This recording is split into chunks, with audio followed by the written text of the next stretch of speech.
तुम हमारे थे प्रभु जी, तुम हमारे हो, तुम हमारे ही रहोगे, ओ मेरे प्रीतम। बुद्ध पूर्णिमा की बहुत बहुत बधाई मित्रों।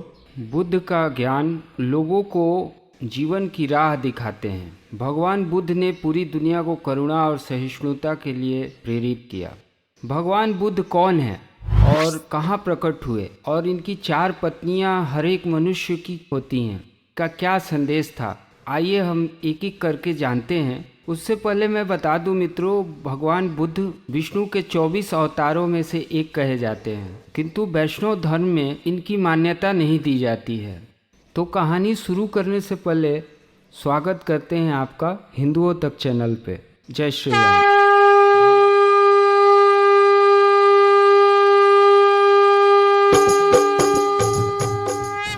जय श्री राम।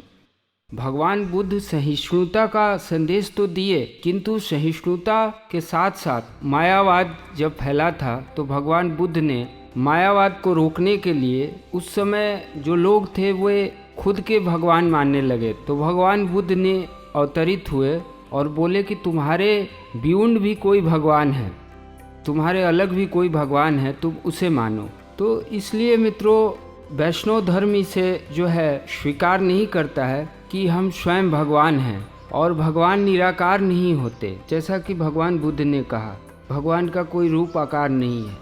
ये मुस्लिम धर्म में माना जाता है कि, जो कि धर्म है ही नहीं, मुस्लिम का जो धर्म है उसमें माना जाता है कि अल्लाह का कोई रूप आकार नहीं है, जबकि हमारे भगवान श्याम सुंदर भगवान राम बहुत ही सुंदर दिखते हैं। जिसने दुनिया को सुंदर बनाया वो सबसे ज़्यादा सुंदर है। तो आइए जानते हैं। गौतम बुद्ध का कहना था कि हर व्यक्ति की 4 पत्नियां होती हैं। और 4 पत्नी क्यों होती हैं? एक आदमी की 4 पत्नियां थी।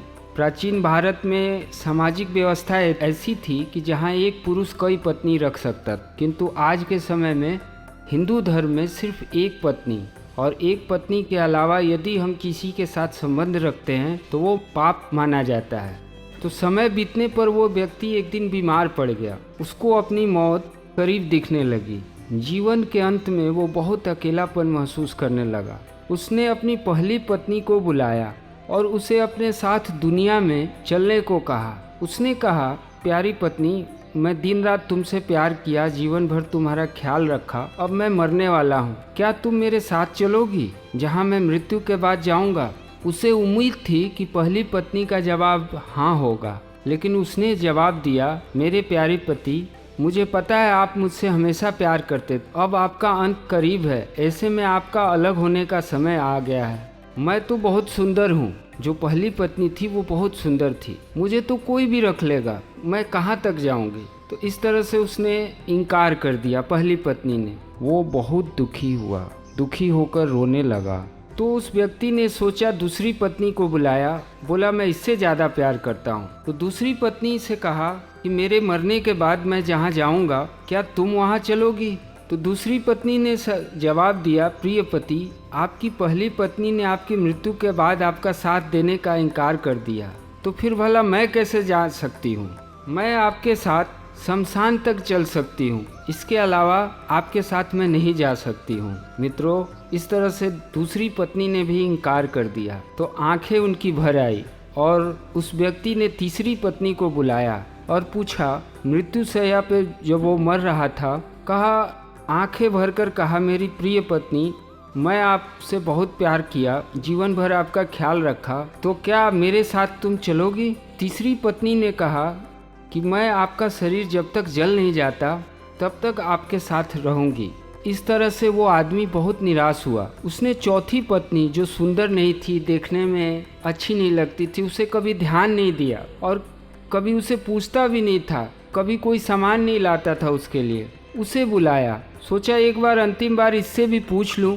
तो चौथी पत्नी को बुलाकर उसने पूछा, जबकि चौथी पत्नी से हमेशा एक दासी की तरह व्यवहार किया था, हमेशा दुत्कारता था, क्योंकि वो सुंदर नहीं थी।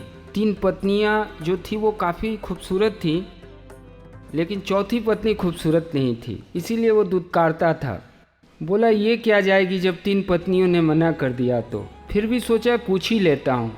तो बोला मेरे मरने के बाद मेरे साथ चलोगी जहाँ मैं जा रहा हूँ। इस पर चौथी पत्नी ने जवाब दिया कि मेरे प्यारे पति, मैं हमेशा तुम्हारे साथ हूँ और तुम्हारे साथ रहूँगी, तुम्हारे साथ ही जाऊँगी, कुछ भी हो। मैं आपके साथ रहने के लिए दृढ़ संकल्पित हूँ। मैं आपसे अलग नहीं रह सकती। मैं आपके जीते जी तो साथ में थी ही, मरने के बाद भी आप जहाँ जा रहे हो वहीं पर साथ जाऊँगी।